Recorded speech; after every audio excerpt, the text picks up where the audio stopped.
Boa noite a todos, sejam todos bem-vindos, aqueles que estão assistindo este vídeo no YouTube.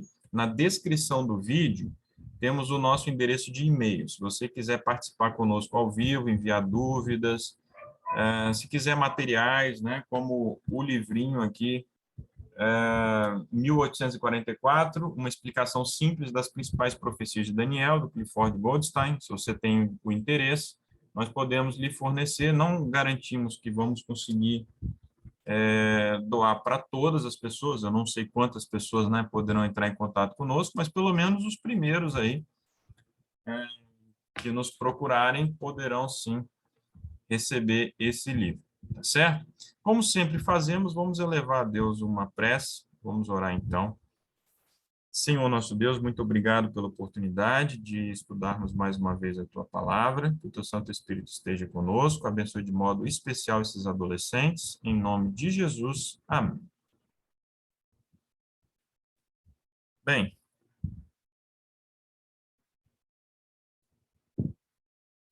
vamos aqui compartilhar a nossa tela.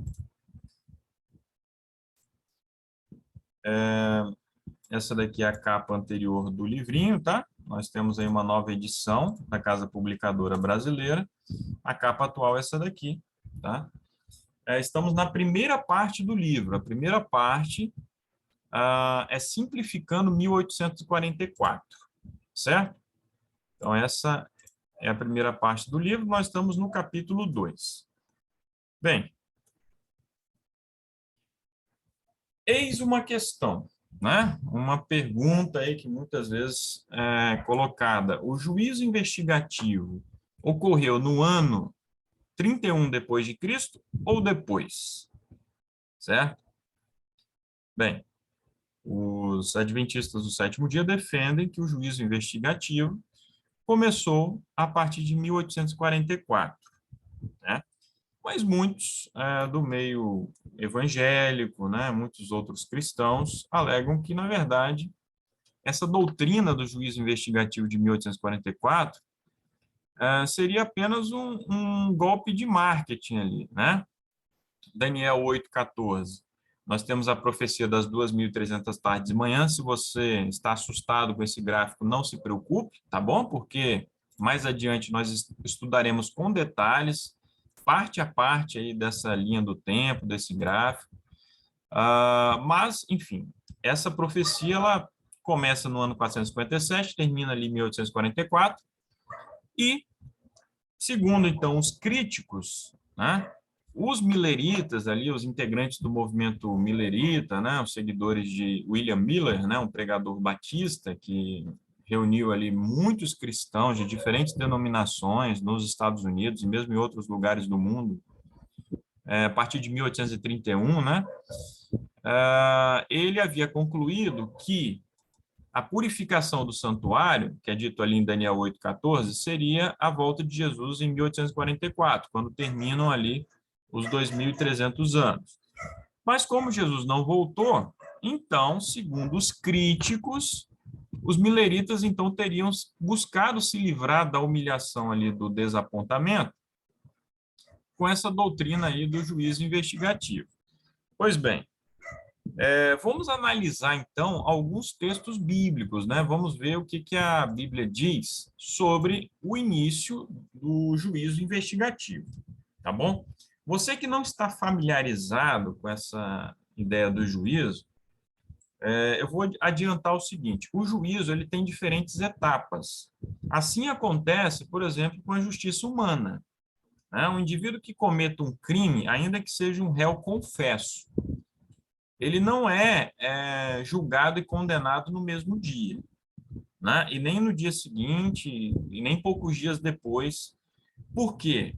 A justiça é morosa? Também tem isso, né? A gente sabe que a justiça brasileira, principalmente, é muito morosa, é muito lenta. Mas não se trata apenas disso, é porque o devido processo legal, ele precisa seguir algumas etapas, certo? Então, o exemplo que eu dei aí, de um assassino confesso, né? Quais problemas nós teríamos se a justiça condenasse esse indivíduo imediatamente? Bem, o indivíduo confessou ali que matou o indivíduo, então ele está condenado, tantos anos de prisão, não tem muita conversa, vai para a cadeia. Nós teríamos problemas, o que vocês acham? Se o juízo fosse ali imediato, a execução do juízo fosse imediata, o que vocês acham? Teríamos problemas ou isso seria ótimo, né? Nossa, a gente colocaria os criminosos rapidamente ali na cadeia para pagar pelos seus crimes e tal. O que vocês acham? Eu gostaria de ouvi-los. Alguém respondeu ali no chat? Deixa eu ver ali.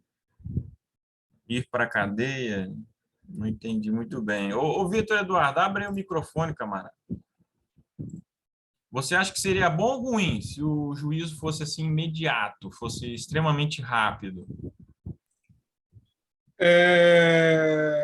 Seria ruim, essa rolada, ia ser extremamente ruim ir pra cadeia lá. Você falou, falei, é melhor ir pra cadeia. No caso, seria ruim e rápido.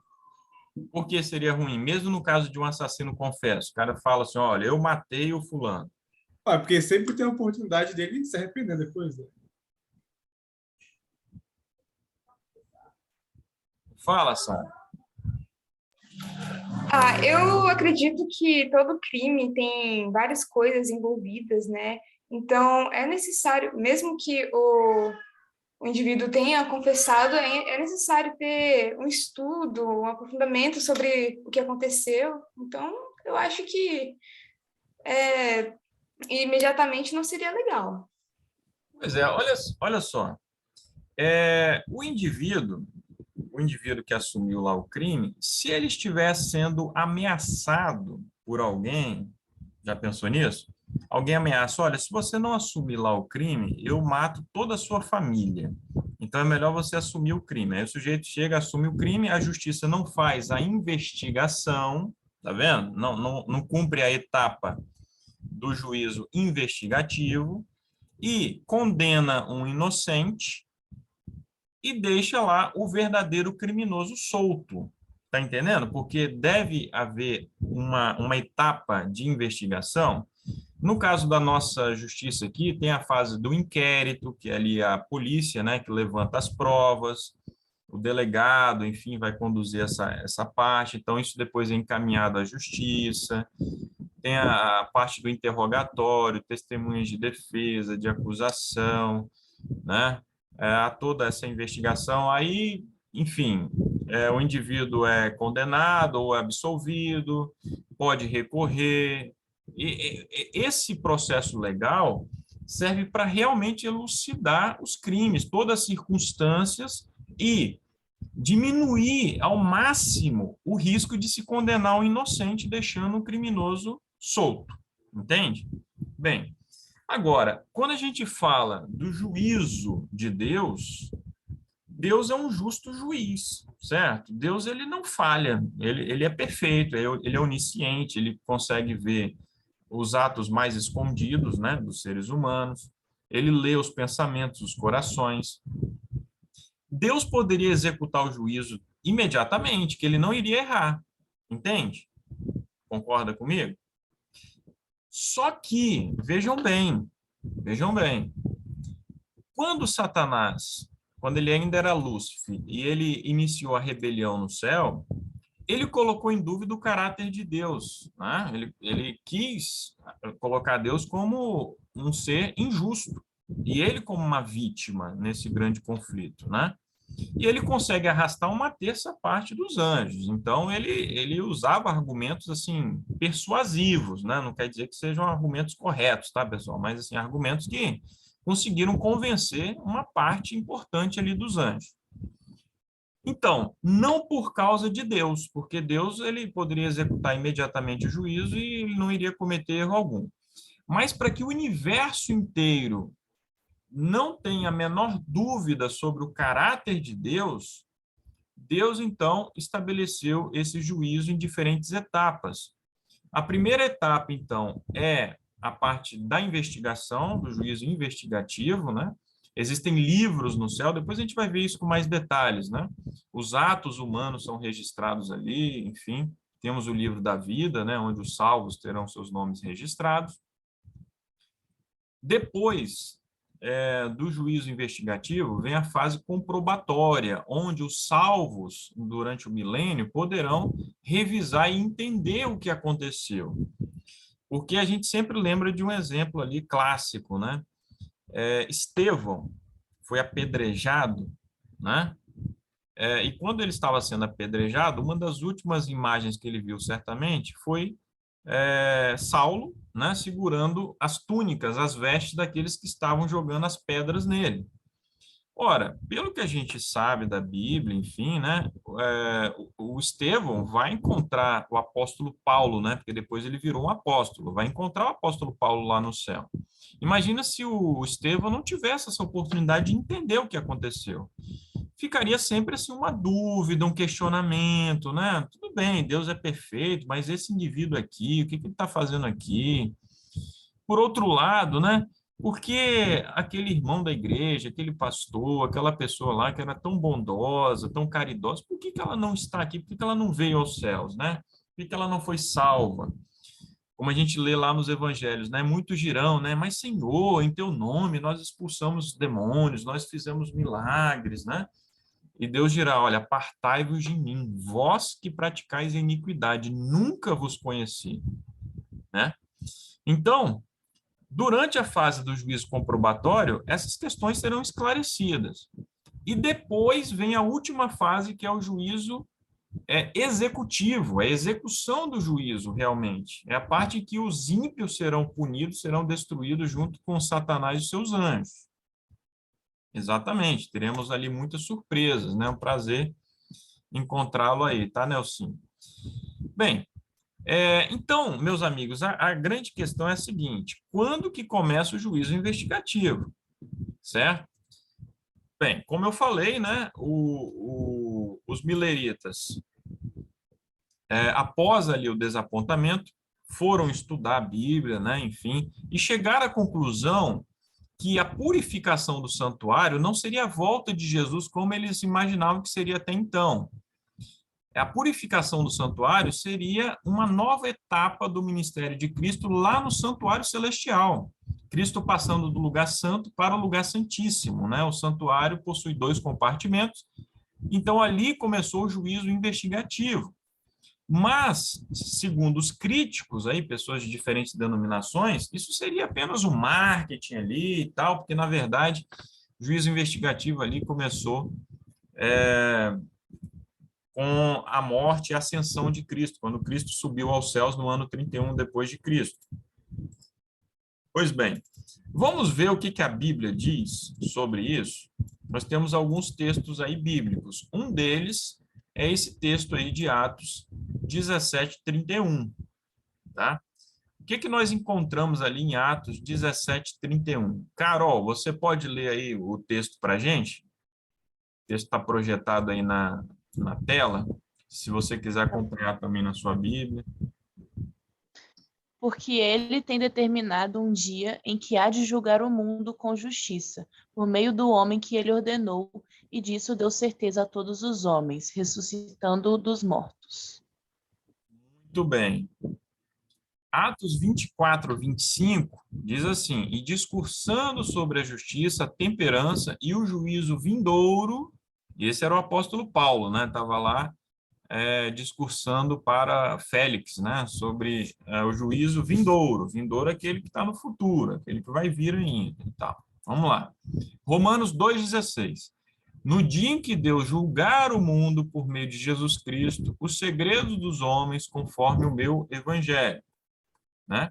E nós temos ainda Hebreus 10, verso 30, na parte final do verso, que diz assim: o Senhor julgará o seu povo. Ou seja, o povo será julgado, tá certo? Bem, o que a gente pode concluir desses textos aí? Bem, todos eles são textos do Novo Testamento, né? Obviamente, são livros ali do Novo Testamento. Todos falam do juízo, certo?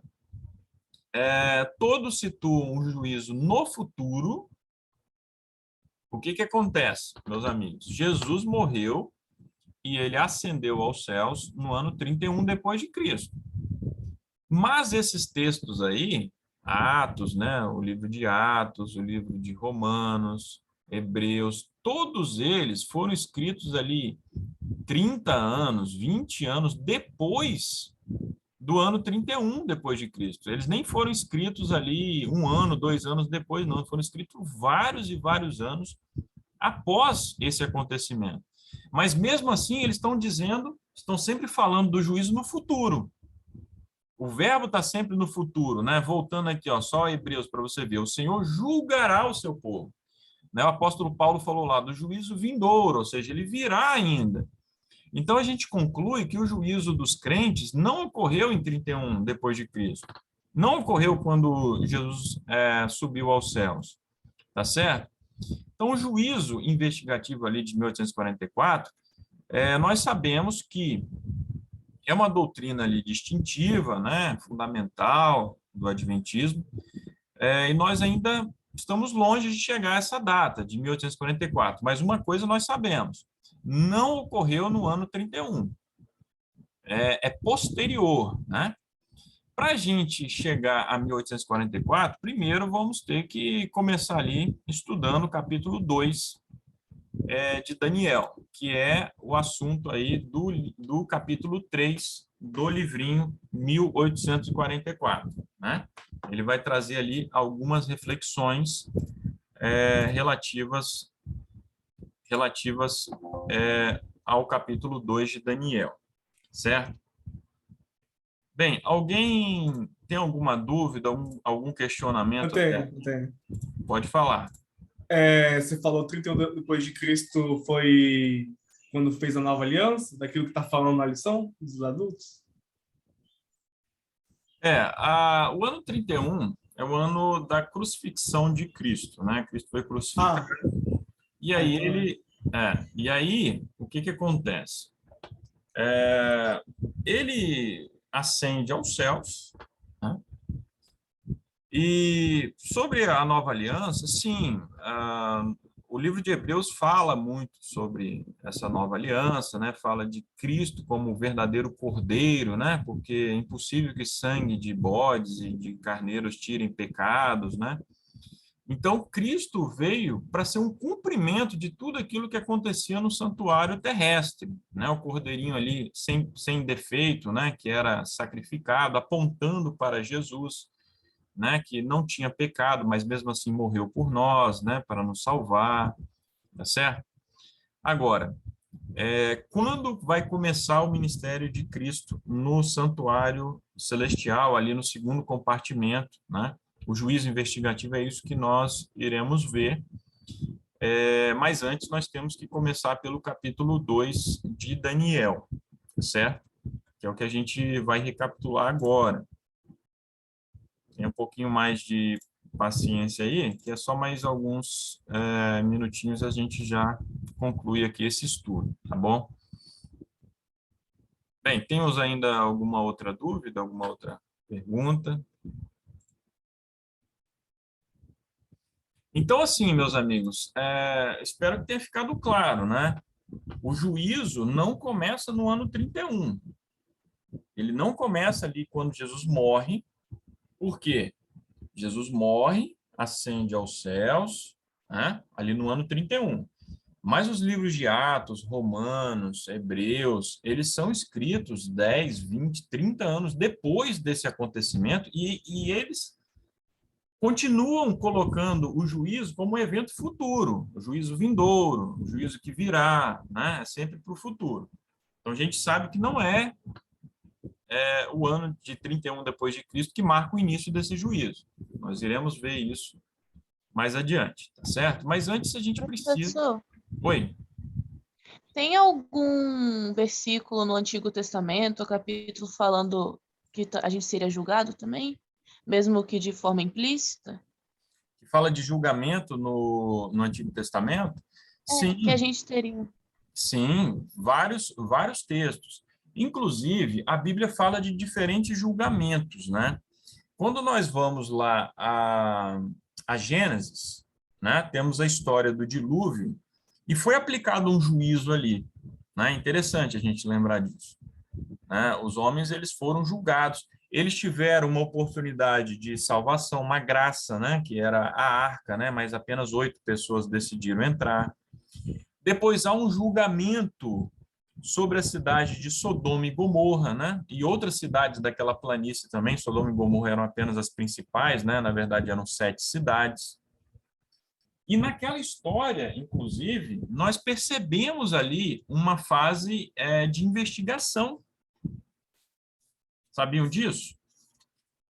Se você está com a sua Bíblia aí, né, é importante você estar com a sua Bíblia aí por perto, né? A história de Sodoma e Gomorra tá, a história da destruição, né? Está no capítulo 19. Mas o que acontece? Vai ali ao capítulo 18. Essas histórias, pessoal, do Antigo Testamento, como as histórias de Gênesis, enfim, elas servem também para prefigurar coisas que aconteceram depois, né? Ou seja, a gente sempre fala do tipo e do antítipo, né? Ou seja, existe uma imagem anterior, uma história, um acontecimento, um símbolo anterior no Antigo Testamento, que serve para apontar coisas futuras do Novo Testamento ou mesmo do fim do mundo, né? Da destruição do mundo, certo? Então, não enxergue essas histórias do Gênesis ali como meras histórias, assim, para passar uma lição de moral. Elas têm um significado teológico que vai bem além, né? Então, você está com a sua Bíblia aí no capítulo 18 de Gênesis, né? Olha, eu não sei o que a sua Bíblia traz ali como título. Você sabe que os títulos dos capítulos, eles não são inspirados, né? Então, eles variam ali de Bíblia para Bíblia. Mas na minha Bíblia aqui, é dito o seguinte: o Senhor e 2 anjos aparecem a Abraão. Aparece isso na sua Bíblia também? Pode colocar joinha, olha, a A Sara, minha também. a sua também. Eu acho que da maioria das pessoas, né? Ó, então, nós não vamos ler a história toda aqui, mas olha só. Ali, o que acontece? Bem, vamos ao verso 20. Olha só, é dito assim no verso 20. Disse mais o Senhor: com efeito, o clamor de Sodoma e Gomorra tem se multiplicado, o seu pecado tem se agravado muito. Descerei, verso 21, descerei e verei se, de fato, o que tem praticado corresponde a esse clamor que é vindo até mim. E se assim não é, sabê-lo-ei. O que é isso daqui? O que é isso daqui? É um juízo investigativo. Compreende? Deus está falando o seguinte: olha, eu vou lá pessoalmente, eu vou lá, né, investigar, vou saber se é isso mesmo, porque o clamor tem chegado até mim. As pessoas que têm sofrido a opressão lá em Sodoma, sofrido com os pecados ali daqueles ímpios, eles têm clamado. A injustiça tem chegado até mim, então eu vou lá investigar. Agora, não é que Deus ele precisa ir pessoalmente em um lugar, porque Deus vê tudo, Deus sabe de tudo. Mas essa investigação serve para nós seres humanos, não é assim? E ali, olha só, se você ler o capítulo desde o início, você vai ver que são 3 homens que chegam até Abraão, né? Que chegam até a tenda de Abraão. Mas olha só o que é dito no verso 22. Então partiram dali aqueles homens e foram para Sodoma. 2 homens vão para Sodoma. Você vai encontrar isso na história até o capítulo 19. Porém, Abraão permaneceu ainda na presença do Senhor. E ali ele vai ter todo um diálogo, né, com Deus ali. Ou seja, 2 anjos vão para Sodoma, mas Abraão continua na presença do Senhor, né? Deus está ali conversando com Abraão e Abraão está negociando ali, de algum modo assim, a vida ali dos justos que estão em Sodoma. Entende? Então, essa é a parte do juízo investigativo. Deus quer deixar claro para Abraão, que é um servo fiel, e para as outras pessoas, né, que viriam a ler a Bíblia, enfim, que o que ele fez em Sodoma e Gomorra não foi um ato arbitrário, entende? Não foi um ato assim vingativo, um ato de ódio, né? um ato injusto. Então, é para isso que serve o juízo investigativo. Certo, Carol? E existem vários outros textos que depois a gente vai retomar alguns deles, inclusive no próprio livro de Daniel, apontando aí para o juízo, né? Como Deus age assim ao longo da história, né? Existe um período de graça, existe a fase do juízo investigativo, juízo comprobatório, e depois vem a execução, né? Chegou um momento lá que finalmente Deus derramou fogo e enxofre e destruiu aquelas cidades ali para todo sempre, certo? Mas muito boa aí a sua questão aí. Temos mais alguma pergunta?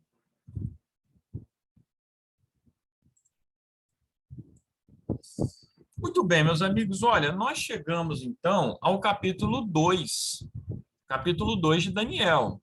O capítulo 2 de Daniel é conhecido como o ABC das profecias, certo? Quando nós ali vamos ser alfabetizados, nós aprendemos as vogais, né? Então, nós vamos aprendendo ali passo a passo. E o capítulo 2 de Daniel é esse fundamento, é essa base para outras profecias que virão depois e que serão ali um pouco mais complexas, né? As profecias, principalmente de Daniel, capítulo 7 a 12. Então, nós temos ali uma linha de interpretação profética que começa em Daniel 2 e que vai se estender para os capítulos 7 a 12 e também para o Apocalipse, porque o Apocalipse é um livro totalmente ligado ao livro de Daniel, tá certo? Essa série aqui nossa, nós não vamos entrar no Apocalipse, mas fica essa dica aí para depois também você estudar o livro de Apocalipse. Então, a chave para a compreensão das profecias bíblicas, as profecias apocalípticas, estão ali no livro de Daniel. O que acontece? Daniel estava na corte do Império Neobabilônico, né?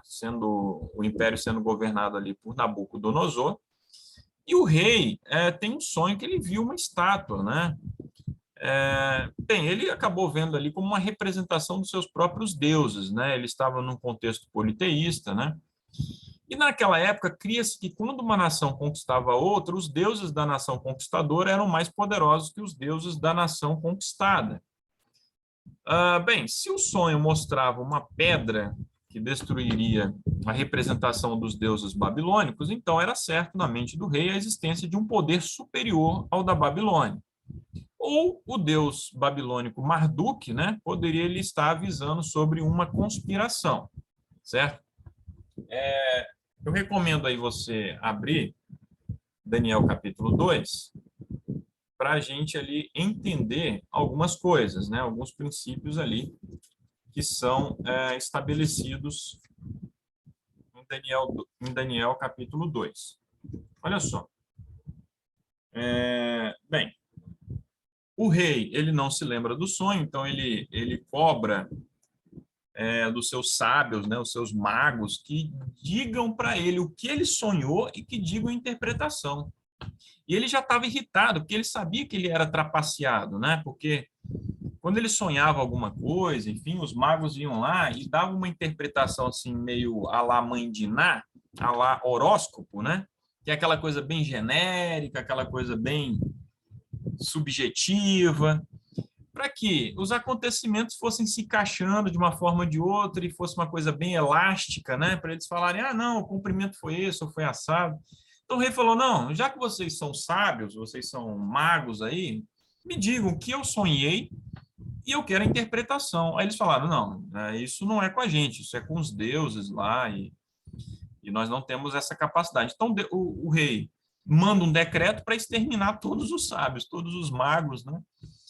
E aí Daniel, ele fica preocupado, porque ele está nesse grupo, né? Ele é um sábio, né? Afinal de contas. Ele fala, olha, eu não tenho condições de dar interpretação, mas existe um Deus, né, nos céus que ele sabe todas as coisas. E aí Daniel vai revelar, então, ao rei o que ele sonhou e a interpretação do sonho, tá?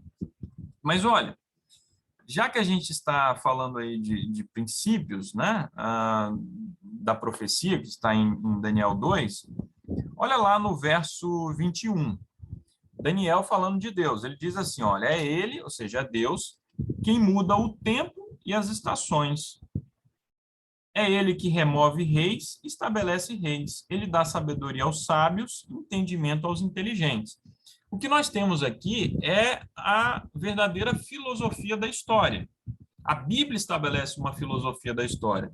É Deus que está no comando, certo? Deus concede o livre-arbítrio aos homens, né? Então nós temos uma liberdade relativa, mas é ele que está conduzindo o rumo da história. Então, meus amigos, não fiquem preocupados, né, quando vier aí um presidente ruim, ou se o atual você não gosta, etc., né? Porque é Deus que estabelece os reis e remove os reis, é de acordo com a vontade dele, ele está no comando. A história, imagine a história como um grande navio, né? Nós somos ali os passageiros, os tripulantes desse navio. Dentro do navio, a gente tem uma liberdade relativa para atuar ali dentro, né? Para circular ali dentro, cometermos atos bons, atos ruins. Agora, a condução desse navio, o capitão é Deus, é ele que vai traçar ali a rota e onde esse navio vai chegar. Então, não se esqueça desse princípio aí importante, tá? A filosofia da história que é estabelecida aí. Outra coisa importante, né, você ter em mente, que a história é o cumprimento da profecia, e a profecia é a predição da história.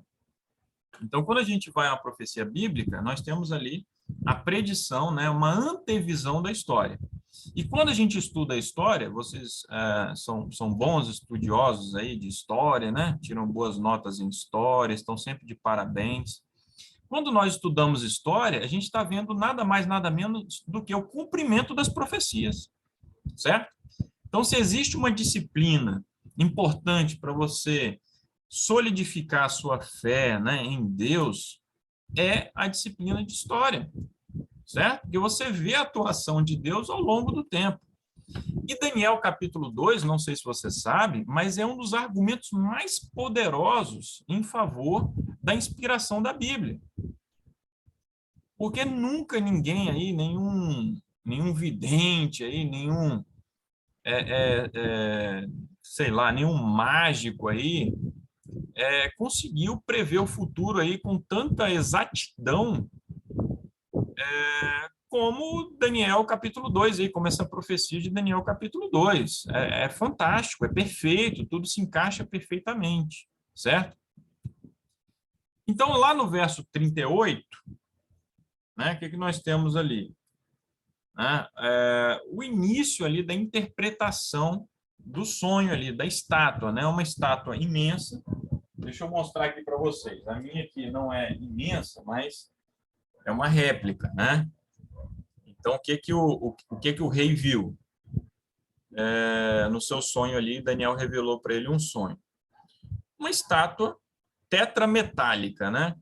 Então, a cabeça de ouro, o peito e os braços de prata, os quadris de bronze, as pernas de ferro e os pés de barro e ferro. Ele fala que a aparência era terrível, né?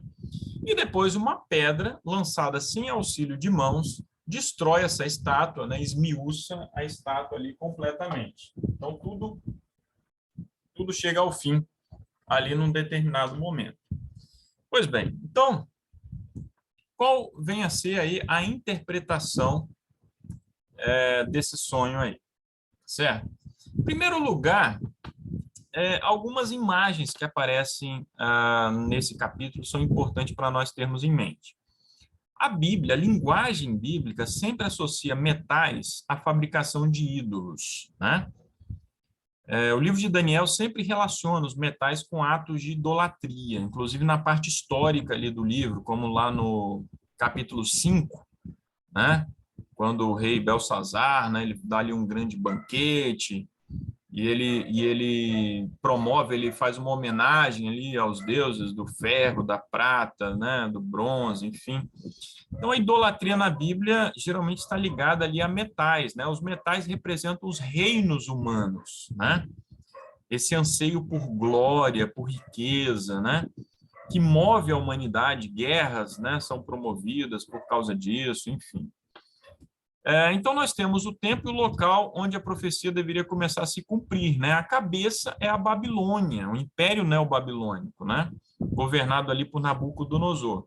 E o domínio ali da Babilônia começou no ano 605 a.C. e se estendeu até 539 a.C., certo? Depois a Babilônia foi invadida pelos Medo-Persas, né, em 539 a.C., e o Império Medo-Persa, um império poderoso, bem mais extenso, né, do que o Império Neobabilônico, porém menos glorioso, durou até o ano 331. O que você repara? Que os metais, à medida que a gente vai descendo ali na estátua, eles vão diminuindo o seu valor, né? Então, a prata vale menos do que o ouro, o bronze vale menos do que a prata, o ferro vale menos do que o bronze.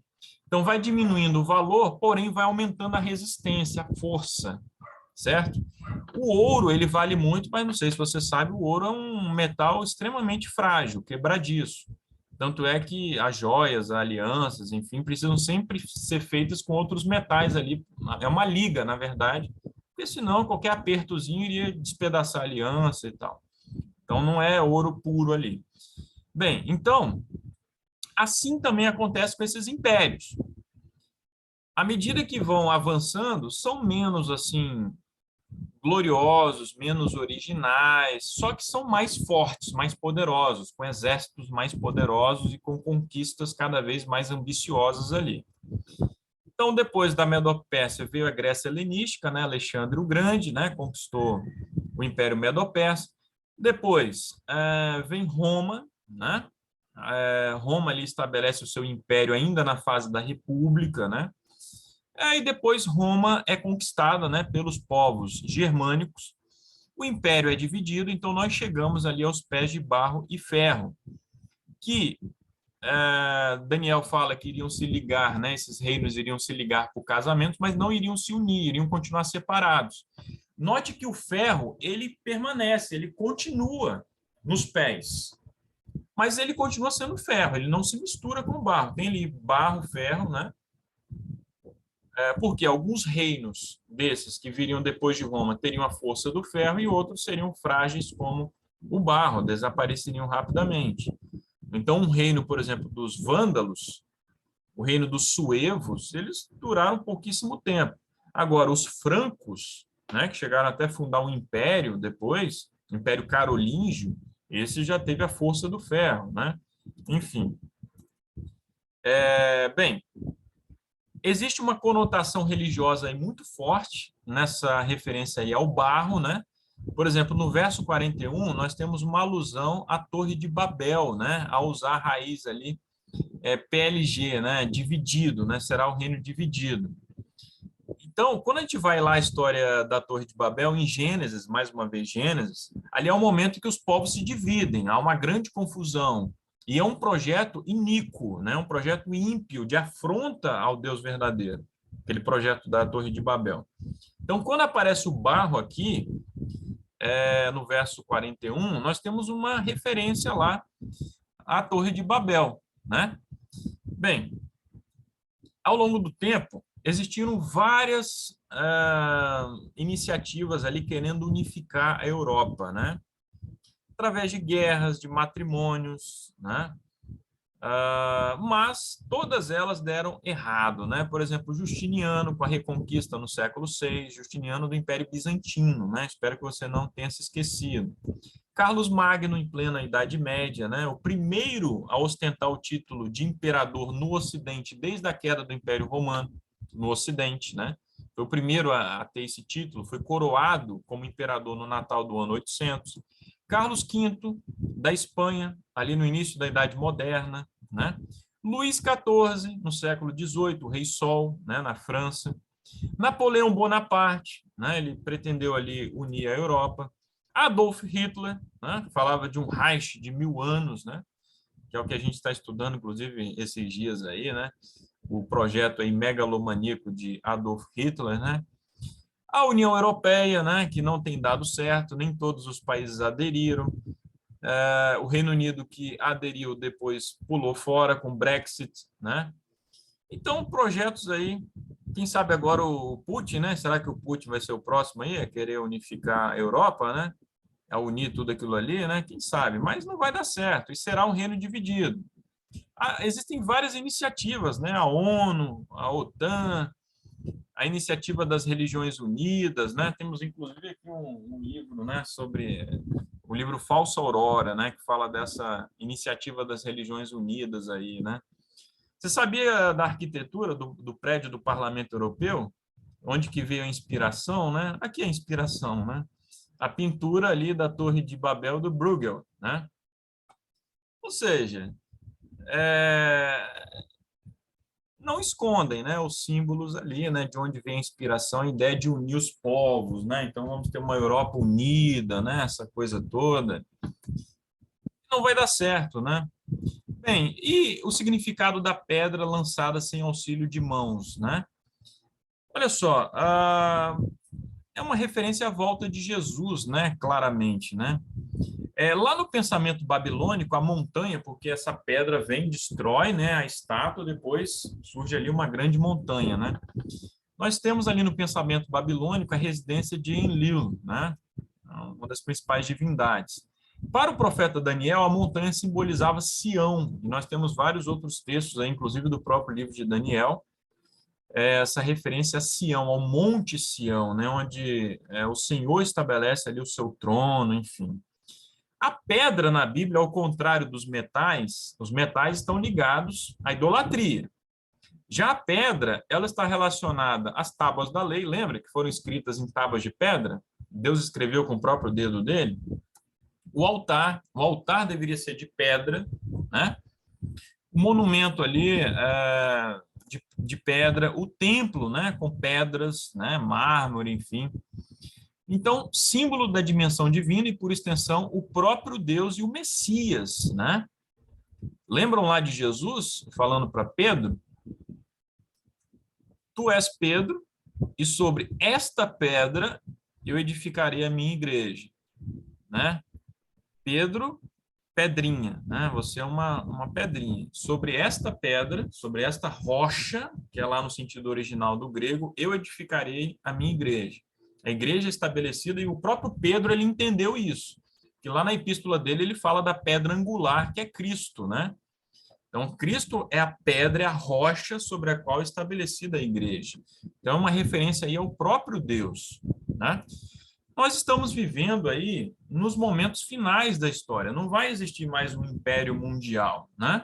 Temos essa divisão e importante lembrarmos que o elemento do ferro também que se estende ali pela Idade Média até os dias de hoje é o papado, né? Que sempre se viu como herdeiro dos Césares ali do Império Romano, né? O papado. Então, o Vaticano, a Igreja Romana, ela tem esse lugar também na profecia. Então, precisamos ter isso em mente aí quando formos estudar os capítulos seguintes de Daniel. Outra coisa importante, outro elemento importante da linha aí profética é o seguinte: vocês estão vendo que Daniel capítulo 2 estabelece uma linha historicista da interpretação das Escrituras, ou seja, as profecias vão se cumprindo desde lá dos dias de Daniel até o tempo do fim, até a volta de Jesus. Isso é importante termos em mente porque muitos cristãos evangélicos por aí seguem uma linha preterista, ou seja, dizem assim, não, todas as profecias se cumpriram lá no passado. Ou futurista, não, as profecias de Daniel, do Apocalipse, vão se cumprir, mas lá no futuro. E, na verdade, isso é uma agressão à própria base da interpretação profética, que é Daniel capítulo 2. Daniel capítulo 2 apresenta ali a linha historicista. As profecias vão se cumprindo ao longo da história, certo? E aí o que vai acontecer no capítulo 7, capítulo 8 e daí por diante? Há uma repetição de elementos que nós temos em Daniel 2 com mais detalhes. Então, a profecia ela vai se repetindo e ampliando. Ela repete e amplia. Ela retoma e amplia. Vai sempre trazendo ali novos detalhes, novas informações sobre aquilo que já foi revelado. né? Então, é isso que nós vamos ver lá nos capítulos 7, 8 de Daniel e daí para frente. É uma repetição de elementos do capítulo 2, sempre, com mais aprofundamento, com mais detalhes. Então, não se esqueçam dessas informações aí, né? Dessa base, para nós, então, seguirmos, avançarmos aí no estudo de Daniel, certo? Mais uma vez aí, ó, a importância de vocês lerem os próximos capítulos, tá? Capítulo 4 do livrinho aí e o capítulo 5, tá certo? Para a gente, então, avançar aí na próxima sexta-feira, tá? Eu creio que dá para a gente avançar, assim, com 2 capítulos, né? Se vocês quiserem também, vocês podem opinar e nós podemos ir capítulo a capítulo, né? Mas eu acho que como os capítulos são pequenos, dá para a gente ir de 2 em 2, tá certo? Alguma dúvida, alguma pergunta?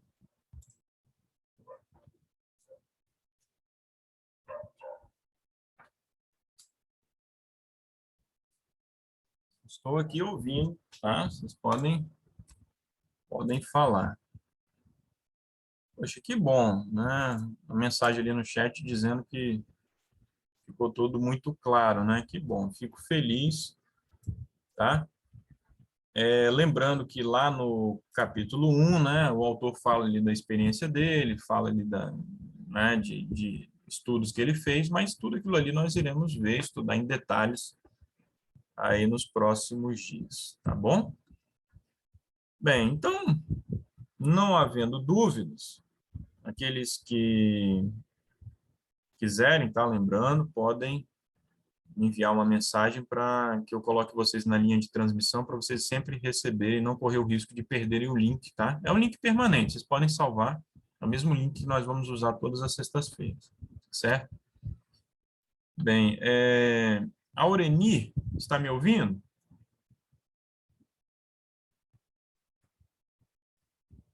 Acho que não. Estou ouvindo. Está ouvindo? Estou ouvindo. Aureni. Sim. Irmã Aureni, que é da Serra, certo? Sim. Isso. Irmã Aureni, eu vou pedir então para a senhora fazer uma oração para nós encerrarmos o estudo. Isso mesmo. Oramos, então. Amado Deus, querido Pai, te agradecemos, Senhor, por esse momento que passamos diante da Tua presença, aprendendo mais da Tua palavra. Obrigado, Senhor, por essa semana que se finda, né? E este sábado que nós entramos neles, que o Senhor possa nos abençoar grandemente e te agradecemos, Senhor, por tudo que fizeste em nossas vidas. Te agradeço por Jesus. Amém. Amém.